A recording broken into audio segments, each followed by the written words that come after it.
Hello guys, hi, welcome to my YouTube channel Yuva ಅಕಾಡೆಮಿಗೆ ನಿಮಗೆಲ್ಲರಿಗೂ ಮತ್ತೊಮ್ಮೆ ಸ್ವಾಗತ. ಸೊ ಇವತ್ತಿನ ಈ ವಿಡಿಯೋ ಕ್ಲಾಸ್ 7 7ನೇ ಕ್ಲಾಸ್ ಆಗಲಿದೆ.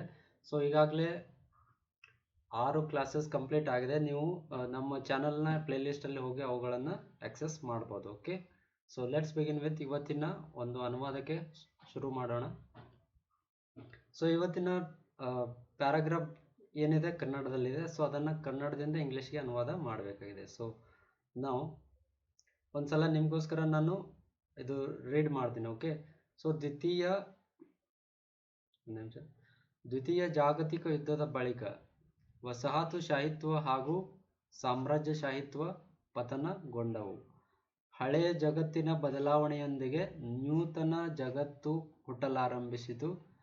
1945ರಲ್ಲಿ ವಿಶ್ವಸಂಸ್ಥೆ ಅಥವಾ ಸಂಯುಕ್ತ ರಾಷ್ಟ್ರ ಸಂಘದ ಆರಂಭದೊಂದಿಗೆ ಹೊಸ ಶಕೆ ಆರಂಭಗೊಂಡಿತು. ಆದರೂ ಜಾಗತಿಕವಾಗಿ ಮಾನವ ಹಕ್ಕುಗಳು, ಶಸ್ತ್ರಾಸ್ತ್ರಗಳ ಪೈಪೋಟಿ, ಆರ್ಥಿಕ ಅಸಮಾನತೆ, ವರ್ಣಭೇದ ನೀತಿ ಹಾಗೂ ಭಯೋತ್ಪಾದಕತೆಯಂತಹ ಹಲವಾರು ಸಮಸ್ಯೆಗಳು ಇನ್ನೂ ಹಾಗೆ ಉಳಿದುಕೊಂಡಿವೆ ಅಂತಾರೆ. ಸೊ ಬೇಕಾದರೆ ನೀವು ಈ ವಿಡಿಯೋನ ಪಾಸ್ ಮಾಡಿ ಇನ್ನೊಮ್ಮೆ ರೀಡ್ ಮಾಡ್ಬೋದು. ಸೊ ಅದು ರೀಡ್ ಆದಮೇಲೆ ನಿಮಗೆ ಗೊತ್ತಾಗುತ್ತೆ ಏನಂತ ಜಾಗತಿಕವಾಗಿ ಇನ್ನೂ ಸಮಸ್ಯೆ ಇದೆ, ಬಟ್ ಯುನೈಟೆಡ್ ನೇಷನ್ಸ್ ಸ್ಟಾರ್ಟ್ ಆಗಿದ್ದರಿಂದ ಒಂದು ಪಾಸಿಟಿವ್ ಸ್ಟಾರ್ಟ್ ಆಗಿದೆ ಅಂತ ಇಲ್ಲಿ ಹೇಳ್ತಾ ಇದೆ. ಸೊ ಥೀಮ್ ಬಂದ್ಬಿಟ್ಟು world order. Okay, world order ಅಥವಾ ವೈಶ್ವಿಕ ಒಂದು ಏನು ಸಿನಾರಿಯೋ ಇದೆ ಅದರ ಬಗ್ಗೆ ಇದು ಮಾಹಿತಿ ಕೊಡ್ತಾ ಇದೆ. ಸೊ ನಿಮಗೆ ನೋಡಿ ಎಲ್ಲೆಲ್ಲಿ ಪ್ರಾಬ್ಲಮ್ ಆಗಿರ್ಬೋದು, ಯಾವ್ಯಾವ ಕೀವರ್ಡ್ಸ್ ಗೊತ್ತಿಲ್ಲ ಅಂತ ನೀವು ನೋಡ್ಕೊಳ್ಳಿ ಒಂದ್ಸಲ. ಸೊ ಇಲ್ಲಿ ಇವತ್ತಿನಿಂದ ನೀವು ನಮ್ಮ ಟೆಲಿಗ್ರಾಮ್ ಚಾನಲ್ ಯುವ ಅಕಾಡೆಮಿಯನ್ನು ಫಾಲೋ ಮಾಡ್ಬೋದು. ಸೊ ನಮ್ಮ ಎಲ್ಲ ವಿಡಿಯೋನ ಅಪ್ಡೇಟಲ್ಲಿ ಅಲ್ಲಿ ಹಾಕ್ತಾ ಇರ್ತೀವಿ. So you can join our Telegram channel Yuva academy. Okay, so ಇನ್ನೂ ನಮ್ಮ ಚಾನಲ್ ಸಬ್ಸ್ಕ್ರೈಬ್ ಆಗಿಲ್ಲ ಅಂದರೆ ಕ್ವಿಕ್ಕಾಗಿ ಸಬ್ಸ್ಕ್ರೈಬ್ ಮಾಡ್ಕೊಳ್ಳಿ. ಅದೇ ರೀತಿ ಬೆಲ್ ಬಟನ್ ಒತ್ತೋದ್ರ ಮೂಲಕ ನಮ್ಮ ಎಲ್ಲ ವಿಡಿಯೋ ಅಪ್ಡೇಟನ್ನು ಪಡಿತಾ ಇರಿ. ಓಕೆ, ಸೊ ಇವತ್ತಿನ ವೊಕ್ಯಾಬ್ಲರಿ ಬಂದ್ಬಿಟ್ಟು, ಸೊ ನೋಡಿ, ಜಾಗತಿಕ ಯುದ್ಧ ಅಂತ ಬಂದಾಗ ವರ್ಲ್ಡ್ ವಾರ್ ಅಂತ ಗೊತ್ತಿದೆ ನಿಮಗೆ, ಮೋಸ್ಟ್ಲಿ ನಿಮಗೆ ಇರತಕ್ಕಂಥದ್ದೇ ವಿಷಯ. ಜಾಗತಿಕ ಯುದ್ಧ ಅಂದ್ರೇನು ವರ್ಲ್ಡ್ ವಾರ್. ಸೊ ಹೊಸ ವರ್ಡ್ ಯಾವ್ಯಾವು? ವಸಾಹತುಶಾಹಿತ್ವ ಮತ್ತು ಸಾಮ್ರಾಜ್ಯಶಾಹಿತ್ವ. ವಸಾಹತುಶಾಹಿತ್ವ ಅಂದರೆ ಕೊಲೋನಿಸಮ್ ಮತ್ತು ಸಾಮ್ರಾಜ್ಯಶಾಹಿತ್ವ ಅಂದರೆ ಇಂಪೆರಿಯಲಿಸಮ್. ಓಕೆ, ಸೊ ಬ್ರಿಟಿಷರು ಸ್ಟಾರ್ಟಿಂಗಲ್ಲಿ ನಮ್ಮ ದೇಶದಲ್ಲಿ ಬಂದಾಗ ವ್ಯಾಪಾರಕ್ಕಾಗಿ ಬಂದಿದ್ರು. ಅವರು ಕಾಲೋನಿಗಳನ್ನು, ವಸಾಹತುಗಳನ್ನು ಮಾಡಿಕೊಂಡು ಇಲ್ಲೇ ವ್ಯಾಪಾರ ಮಾಡ್ತಾಯಿದ್ರು. ಸ್ಟಾರ್ಟಿಂಗಲ್ಲಿ ಶುರುವಾತಾಗಿದ್ದು ಟ್ರೇಡ್ನಿಂದ, ವ್ಯಾಪಾರದಿಂದ. ಅದಾದಮೇಲೆ ಕೊಲೋನಿಗಳು ಎಸ್ಟಾಬ್ಲಿಷ್ ಮಾಡೋಕ್ಕೆ ಶುರು ಮಾಡಿದರು, ಕೊಲೋನಿಗಳು. ಸೊ ಅದಾದಮೇಲೆ ಅವ್ರಿಗೆ ಗೊತ್ತಾಯ್ತು ನಾವು ಇಲ್ಲಿ ರಾಜಕಾರಣ ಮಾಡ್ಬೋದು ಅಂತ, ನಮ್ಮ ಸಾಮ್ರಾಜ್ಯವನ್ನು ವಿಸ್ತರಣೆ ಮಾಡ್ಬೋದು ಅಂತ ಅರಿವಾದಾಗ ಅವರು ಸಾಮ್ರಾಜ್ಯ ವಿಸ್ತಾರ ಶುರು ಮಾಡಿದರು. ಬ್ಯಾಟಲ್ ಆಫ್ ಪ್ಲಾಸಿಯಿಂದ ಶುರು ಆಗಿದ್ದ ಸಾಮ್ರಾಜ್ಯಶಾಹಿ ಏನು ಎಕ್ಸ್ಪಾನ್ಷನ್ ಇತ್ತಲ್ಲ, ಸೊ ಅಲ್ಲಿಂದ ಶುರುವಾಗಿದ್ದು ನಮ್ಮ 1857 ಸ್ವತಂತ್ರ ಸಂಗ್ರಾಮದವರೆಗೂ. ಎಲ್ಲಿಂದ ಎಲ್ಲಿವರೆಗೆ? ಬ್ಯಾಟಲ್ ಆಫ್ ಪ್ಲಾಸಿ 1757ಇಂದ ಹಿಡಿದು 1857ವರೆಗೆ ಸಾಮ್ರಾಜ್ಯಶಾಹಿ ವಿಸ್ತರಣೆ ಇವರು ಕಂಟಿನ್ಯೂ ಮಾಡಿದೆ. ಅದಾದಮೇಲೆ ಕೂಡ ಮಾಡಿದರು. ಸೊ ಮೇನ್ ಎಲ್ಲಿ ಎಕ್ಸ್ಪಾನ್ಷನ್ ಮಾಡಿದ್ರು ಅಂದರೆ ಸಾಮ್ರಾಜ್ಯ ವಿಸ್ತರಣೆಗೆ. ಸೊ ಇಲ್ಲೇ. ಸೊ ಇಂಪೆರಿಯಲಿಸಮ್. ಸೊ ಪತನ ಅಂದ್ರೇನು? ಡೌನ್ಫಾಲ್ ಅಂತಲೂ ಕರಿಬೋದು, ಅಥವಾ ಡಿಕ್ಲೈನ್ ಅಂತ ಕರಿಬೋದು, ಅಥವಾ ಕೊಲ್ಯಾಪ್ಸ್ ಅಂತಲೂ ಕರಿಬೋದು. ಪತನ ಅಂದ್ರೇನು?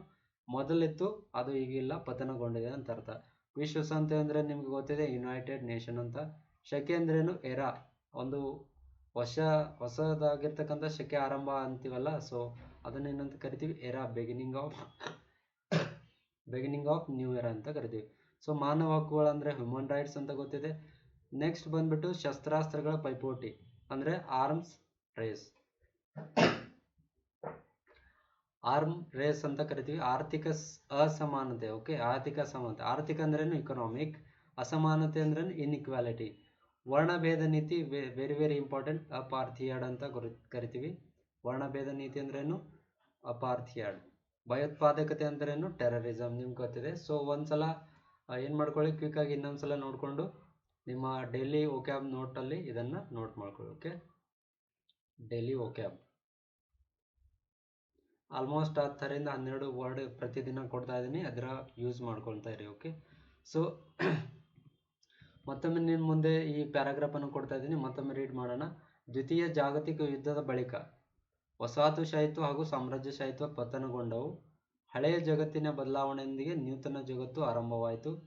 1945ರಲ್ಲಿ ವಿಶ್ವಸಂಸ್ಥೆ ಅಥವಾ ಸಂಯುಕ್ತ ರಾಷ್ಟ್ರ ಸಂಘದ ಆರಂಭದೊಂದಿಗೆ ಹೊಸ ಶಕೆ ಆರಂಭಗೊಂಡಿತು. ಆದರೂ ಜಾಗತಿಕವಾಗಿ ಮಾನವ ಹಕ್ಕುಗಳು, ಶಸ್ತ್ರಾಸ್ತ್ರ ಪೈಪೋಟಿ, ಆರ್ಥಿಕ ಅಸಮಾನತೆ, ವರ್ಣಭೇದ ನೀತಿ ಹಾಗೂ ಭಯೋತ್ಪಾದಕತೆ ಅಂತ ಹಲವಾರು ಸಮಸ್ಯೆಗಳು ಇನ್ನೂ ಹಾಗೆ ಉಳಿದುಕೊಂಡಿವೆ ಅಂತ. ಸೊ ಈಗ ನಿಮಗೆ ಪ್ಯಾರಾಗ್ರಾಫ್ ಕೂಡ ನಿಮ್ಮ ಮುಂದೆ ಇದೆ, ವೊಕ್ಯಾಬ್ಯುಲರಿ ಕೂಡ ನಿಮ್ಮ ಮುಂದೆ ಇದೆ. ಸೊ ಇಲ್ಲೇ ವಿಡಿಯೋ ಪಾಸ್ ಮಾಡಿ ನೀವು ಬರೋಕ್ಕೆ ಪ್ರಯತ್ನ ಮಾಡಿ, ಇಂಗ್ಲೀಷ್ಗೆ ಟ್ರಾನ್ಸ್ಲೇಟ್ ಮಾಡಿ. ಸೊ ಈ after translation you can watch this video again to verify your answer. So ನಾನಿಲ್ಲಿ ಟ್ರಾನ್ಸ್ಲೇಷನ್ ಮಾಡೋಕ್ಕೆ ಪ್ರಯತ್ನ ಮಾಡ್ತೀನಿ, ನೋಡಿ ಯಾವ ರೀತಿ ಮಾಡಬೇಕು ಅಂತ. So let's begin with. So ದ್ವಿತೀಯ ಜಾಗತಿಕ ಯುದ್ಧದ ಬಳಿಕ ಅಂತ ಬಂದಿದೆ. ಬಳಿಕ ಅಂದ್ರೇನು? ಆಫ್ಟರ್ ಅಂತ ಕೂಡ ಬರೀಬೋದು. ಆಫ್ಟರ್ ದ ಎಂಡ್ ಆಫ್ ದ್ವಿತೀಯ ಜಾಗತಿಕ ಯುದ್ಧ ಅಂದ್ರೇನು? Second world war. Okay, second world war. After the end of second world war ವಸಾಹತುಶಾಹಿತ್ವ, ಈಗಾಗಲೇ ಹೇಳಿದಾಗೆ ವಸಾಹತುಶಾಹಿತ್ವ ಅಂದ್ರೇನು? ಕೊಲೋನಿಸಮ್. ಹಾಗೂ ಅಂದ್ರೆ ಆ್ಯಂಡ್ ಸಾಮ್ರಾಜ್ಯಶಾಹಿತ್ವ ಅಂದ್ರೇನು? ಇಂಪೆರಿಯಲಿಸಮ್. ಓಕೆ. ಪತನಗೊಂಡವು ಅಂದ್ರೇನು?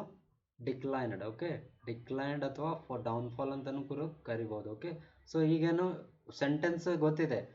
ದ್ವಿತೀಯ ಜಾಗತಿಕ ಯುದ್ಧ ಅಂದ್ರೇನು? Second world war. ಬಳಿಕ ಅಂದ್ರೇನು? ಆಫ್ಟರ್. ವಸಾಹತುಶಾಹಿತ್ವ ಅಂದ್ರೆ ಕೊಲೋನಿಸಮ್. ಸಾಮ್ರಾಜ್ಯಶಾಹಿತ್ವ ಅಂದ್ರೇನು? ಇಂಪೆರಿಯಲಿಸಮ್. ಡಿಕ್ಲೈನ್ ಅಂದ್ರೇನು? ಪತನಗೊಂಡು. ಬಟ್ ಇದನ್ನ ಸೆಂಟೆನ್ಸ್ ಅಲ್ಲಿ ಹೆಂಗೆ ಫಾರ್ಮ್ ಮಾಡಬೇಕು? ಶುರುವಾತ್ ಎಲ್ಲಿಂದ ಮಾಡಬೇಕು? ಸೊ ಶುರುವಾತ್ ಇಲ್ಲಿಂದ ಮಾಡಬೇಕು. After the end of second world war, after the end of second world war ಅಥವಾ with the end of second world war the colonism and the imperialism declined ಅಂತ ಈ ತರ ಬರೀಕೋಬಹುದು. ಶುರುವಾತ್ ಇಲ್ಲಿಂದ with the end of second world war. With the end of second world war ಅಥವಾ ಇಲ್ಲಿ ನೀವು ವಿತ್ ಜಾಗಿಗೆ ಏನು ಬರಿಬೋದು? ಆಫ್ಟರ್ ಕೂಡ ಬರ್ಕೋಬಹುದು. ಓಕೆನಾ? After the end of second world war ಅಥವಾ ಬೆಸ್ಟ್ ಯಾವುದು? ವಿತ್ ಇದು ಬೆಸ್ಟ್. ಆಫ್ಟರ್ಗಿಂತ ಬೆಸ್ಟ್ ವಿತ್ ಯೂಸ್ ಮಾಡೋದು ತುಂಬ ಚೆನ್ನಾಗಿದೆ. With the end of second world war the colonism and the imperialism collapse. So second sentence ಏನಿದೆ ನೋಡಿ? ಹಳೆಯ ಜಗತ್ತಿನ ಬದಲಾವಣೆಯೊಂದಿಗೆ ನೂತನ ಜಗತ್ತು ಹುಟ್ಟಲಾರಂಭಿಸಿತು. ಹಳೆಯ ಜಗತ್ತು ಅಂದ್ರೇನು? Old world. ಓಕೆ, ಹಳೆ ಅಂದ್ರೇನು? ಓಲ್ಡ್, ವರ್ಲ್ಡ್ ಅಂದ್ರೆ ಜಗತ್ತು. ಬದಲಾವಣೆಯೊಂದಿಗೆ ಅಂದ್ರೇನು? With the change. ಬದಲಾವಣೆಯೊಂದಿಗೆ ವಿತ್ ದ ಚೇಂಜ್. ಚೇಂಜ್ ಅಂದ್ರೇನು? ಬದಲಾವಣೆ. ಯೊಂದಿಗೆ ಅಂದ್ರೇನು? With the change of. ನೂತನ ಜಗತ್ತು ಅಂದ್ರೇನು? ನ್ಯೂ ಏಜ್ ಅಥವಾ ನ್ಯೂ ವರ್ಲ್ಡ್. ಜಗತ್ತು ಅಂದ್ರೆ ವರ್ಲ್ಡ್. ನ್ಯೂ ವರ್ಲ್ಡ್ ಹುಟ್ಟಲಾರಂಭಿಸಿತು. ಸ್ಟಾರ್ಟೆಡ್ ಅಥವಾ ಎಸ್ಟಾಬ್ಲಿಷ್ ಅಂತ ಕೂಡ ಕರಿಬೋದು. Okay, so with the end of, ಇಲ್ಲಿಂದ ಶುರು ಮಾಡಬೇಕು. ಎಲ್ಲಿಂದ ಶುರು ಮಾಡಬೇಕು? With the change of old world. With the change of old world the new, ಇಲ್ಲಿಂದ with the change of old world, ಇಲ್ಲಿಂದ ಇಲ್ಲಿಗೆ ಬರಬೇಕು. ನ್ಯೂ ವರ್ಲ್ಡ್ ಸ್ಟಾರ್ಟೆಡ್ ಅಥವಾ ನ್ಯೂ ವರ್ಲ್ಡ್ ಹ್ಯಾಸ್ ಬಿಗನ್ ಅಂತ ಕೂಡ ಕರಿಬಹುದು. ಇಲ್ಲಿಂದ ಶುರು ಮಾಡಬೇಕು. ಸೊ ಓಕೆ, ಇಲ್ಲಿ ಕೊಟ್ಟಿದ್ದೆ ನೋಡಿ. With the change of old world the new world began to emerge. Okay, ಹುಟ್ಟಲಾರಂಭಿಸಿದ, ಹುಟ್ಕೊಳ್ಳೋದಂದ್ರೆ ಎಮರ್ಜ್ ಅಂತ ಕರಿತೀರಿ. So two world war began to emerge. Okay, ಇದು second statement. So third statement ಏನಿದೆ ನೋಡಿ? ಇನ್ 1945 ವಿಶ್ವಸಂಸ್ಥೆ ಅಥವಾ ಸಂಯುಕ್ತ ರಾಷ್ಟ್ರ ಸಂಘದ ಆರಂಭದೊಂದಿಗೆ ಹೊಸ ಶಕೆ ಆರಂಭಗೊಂಡಿತು. 1945ರಲ್ಲಿ ಇದೇನಿದೆಲ್ಲ ಇನ್ 1945 ಅಂತ ಕರಿಬೋದು. ಓಕೆ, ಅಲ್ಲಿ ಅಂತ ಇದೆ. ಸೊ ಇನ್ 1945 ವಿಶ್ವಸಂಸ್ಥೆ ಅಥವಾ ಸಂಯುಕ್ತ ರಾಷ್ಟ್ರ ಸಂಘ, ಇವೆರಡು ಒಂದೇ. ನಮಗೆ ಕನ್ನಡದಲ್ಲಿ ವಿಶ್ವಸಂಸ್ಥೆ ಅಂತ ಕರಿತೀವಿ, ಬಟ್ ಇಂಗ್ಲೀಷಲ್ಲಿ ಸಂಯುಕ್ತ ರಾಷ್ಟ್ರ ಸಂಘ ಅಂದರೂ ಯುನೈಟೆಡ್ ನೇಷನ್ನೇ, ವಿಶ್ವಸಂಸ್ಥೆ ಅಂದರೂ ಕೂಡ ಯುನೈಟೆಡ್ ನೇಷನ್ನೇ. ಸೊ ಯುನೈಟೆಡ್ ನೇಷನ್ ಆರ್ಗನೈಸೇಷನ್ ಅಂತ ಶಾರ್ಟ್ ಆಗಿ ಬರ್ಕೋಬಹುದು. ಇವೆರಡರ ಬದಲಾಗಿ ಒಂದೇ ಯೂಸ್ ಮಾಡೋಣ. ಓಕೆ, ಸೊ ಆರಂಭ ಅಂದ್ರೆ ಸ್ಟಾರ್ಟ್ ಅಂತ ಕರಿತೀವಿ. ಆರಂಭದೊಂದಿಗೆ ವಿತ್ ಸ್ಟಾರ್ಟ್ ಅಥವಾ ಆರಂಭ ಅಂದ್ರೇನು? ಇಲ್ಲಿ ಕಂಟೆಕ್ಸ್ಟ್ ಅಲ್ಲಿ ನೋಡಿದಾಗ ವಿತ್ ಎಸ್ಟಾಬ್ಲಿಷ್ಮೆಂಟ್ ಆಫ್ ಕೂಡ ಕರಿಬಹುದು. With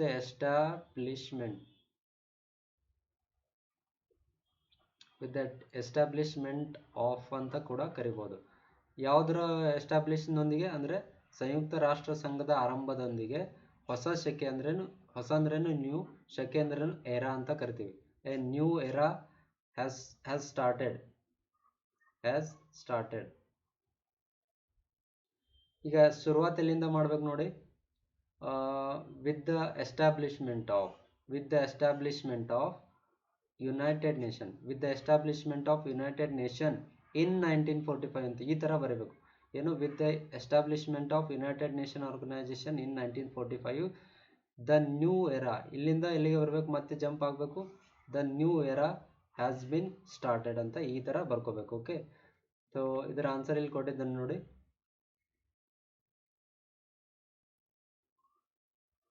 with the beginning of United Nations organization in 1945 a new era has started. Okay, ಈ ಥರ ಬರ್ಕೋಬೇಕು. ಸೊ ನೆಕ್ಸ್ಟ್ ಸ್ಟೇಟ್ಮೆಂಟ್ ಏನಿದೆ, ಕೊನೆ ಸ್ಟೇಟ್ಮೆಂಟ್, ಆದರೂ ಸ್ಟಿಲ್ ಏನಂತ ಕರಿತೀವಿ, ಸ್ಟಿಲ್ ಜಾಗತಿಕವಾಗಿ, ಗ್ಲೋಬಲಿ, ಜಾಗತಿಕವಾಗಿ ಅಂದ್ರೆ ಗ್ಲೋಬಲಿ, ಮಾನವ ಹಕ್ಕುಗಳು, ಹ್ಯೂಮನ್ ರೈಟ್ಸ್, ಶಸ್ತ್ರಾಸ್ತ್ರ ಪೈಪೋಟಿ, ಆರ್ಮ್ಸ್ ರೇಸ್, ಆರ್ಥಿಕ ಅಸಮಾನತೆ, ಇಕನಾಮಿಕ್ ಇನಿಕ್ವಾಲಿಟಿ, ವರ್ಣಭೇದ ನೀತಿ, ಅಪಾರ್ಥಿಯಾಡ್ ಹಾಗೂ ಭಯೋತ್ಪಾದಕನೆ, ಟೆರರಿಸಂ ದಂತಹ ಹಲವಾರು ಮೆನಿ ಅಥವಾ ವೇರಿಯಸ್ ಅಂತ ಕರಿಬೋದು ನೀವು. ಮೆನಿ ಅಥವಾ ವೇರಿಯಸ್ ಸಮಸ್ಯೆ ಅಂದ್ರೇನು,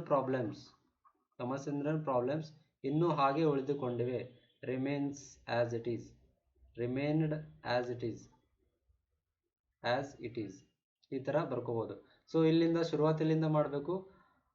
ಸ್ಟಿಲ್, ಆದರೂ ಇಂದನೇ ಶುರು ಮಾಡಿ. Still the various problems, still ಆದಮೇಲೆ ಡೈರೆಕ್ಟ್ ನೀವು ಇಲ್ಲಿ ಬರಬೇಕು. ವೇರಿಯಸ್ ಪ್ರಾಬ್ಲಮ್ಸ್ ಲೈಕ್, ದಂತಹ, ಇಲ್ಲಿದೆ ನೋಡಿ ದಂತಹ, ಇಲ್ಲೇನಿದೆ ದಂತ ಅಂದ್ರೆ ಲೈಕ್, ಏನು, still the various problems like ಆದಮೇಲೆ human rights, arms race, economic inequality, apartheid and ಏನಿದೆ terrorism remained as it is in this world ಅಂತ ಈ ಥರ ಬರ್ಕೋಬೇಕು. Okay, so still the numerous ಅಂದ್ರೇನು, ವೇರಿಯಸ್ ಅಂತ ಕೂಡ ಬರ್ಕೋಬೋದು. ವೇರಿಯಸ್, ನ್ಯೂಮರಸ್ ಜಾಗಿಗೆ ನೀವು ವೇರಿಯಸ್ ಅಂತ ಕೂಡ ಬರ್ಬೋದು. ಸ್ಟಿಲ್ ವೇರಿಯಸ್ ಅಥವಾ ನ್ಯೂಮರಸ್ ಪ್ರಾಬ್ಲಮ್ಸ್ ಲೈಕ್, ಯಾಕಂದ್ರೆ ಇಲ್ಲಿ ದಂತಹ ಅಂತ ಇಲ್ಲಿದೆ ನೋಡಿ. Various problems like human rights, arm race, economic inequality, apartheid and terrorism have ಯಾಕೆ ಯೂಸ್ ಮಾಡಿದ್ದೀವಿ, ಇಲ್ಲಿ ಪ್ರಾಬ್ಲಮ್ಸ್ ಅಂತ ಬಂದಿದೆ, ಪ್ಲೂರಲ್ ಬಂದಿದೆಲ್ಲ. So problems have remained in this world ಅಥವಾ globally remained as it is ಅಂತ ಕೂಡ ನೀವು ಬರ್ಕೋಬೋದಾಗಿದೆ. ಸೊ ಇದಿಷ್ಟು ಇವತ್ತಿನ ವಿಡಿಯೋ. ಸೊ ಆನ್ಸರ್ ಬಂದ್ಬಿಟ್ಟು ನೋಡಿ, with the end of second world war the imperialism and colonialism collapsed. Okay, with the change of old world the new world began to emerge. With the beginning of United Nations organization in 1945 a new era has started. Still numerous problems like human rights, arms race, economic inequality, apartheid and terrorism have remained in this world as it is ಕೂಡ ಬರ್ಕೋಬೋದು, as it is. So ಇಲ್ಲಿವರೆಗೂ ಏನು video ಇದೆ, ಇಷ್ಟ ಆಗಿದ್ರೆ ನೀವು ಒಂದ್ಸಲ ನಮ್ಮ video ಇಷ್ಟ ಆದರೆ ಲೈಕ್ ಮಾಡಿ, ಏನು ಕಮೆಂಟ್ ಕೊಡೋದಾದರೆ ಕಮೆಂಟ್ ಕೊಡ್ಬೋದು. ಸೊ ಶೇರ್ ಮಾಡೋದ್ರೆ ನೀವು 10 ಜನರಿಗೆ ಶೇರ್ ಮಾಡೋದ್ರ ಮೂಲಕ ನಮ್ಮನ್ನು ಕೇರ್ ಮಾಡಿ. ಸೊ ಇನ್ನೂ ಸಬ್ಸ್ಕ್ರೈಬ್ ಮಾಡಿಲ್ಲ ಅಂದರೆ ಸಬ್ಸ್ಕ್ರೈಬ್ ಮಾಡಿಕೊಂಡು ಬೆಲ್ ಬಟನ್ ಐಕನ್ನ ಪ್ರೆಸ್ ಮಾಡೋದ್ರ ಮೂಲಕ ನಾವು ಅಪ್ಲೋಡ್ ಮಾಡಿರ್ತಕ್ಕಂಥ ಎಲ್ಲ ವಿಡಿಯೋ ನಿಮಗೆ ರೀಚ್ ಆಗೋ ಥರ ಮಾಡ್ಕೊಳ್ಳಿ. ಓಕೆ, ಸೊ ಈ ವಿಡಿಯೋದ P D F file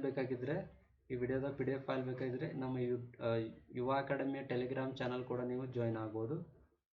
okay, Telegram channel ಕೂಡ ಜಾಯ್ನ್ ಆಗ್ಬೋದು. ಸೊ ಇದಿಷ್ಟು ಇವತ್ತಿನ ವಿಡಿಯೋ. ನಿಮಗೆ ಈ ವಿಡಿಯೋ ಇಷ್ಟ ಆಗಿದ್ರೆ ಶೇರ್ ಮಾಡಿ, ಲೈಕ್ ಮಾಡಿ, ಕಮೆಂಟ್ ಮಾಡಿ. Okay, thank you so much. ಮತ್ತೆ ನಾಳೆ ಮತ್ತೊಂದು ಹೊಸ ವಿಡಿಯೋ ತೊಗೊಂಡ್ಬರ್ತಾ ಇದ್ದೀನಿ. So be ready.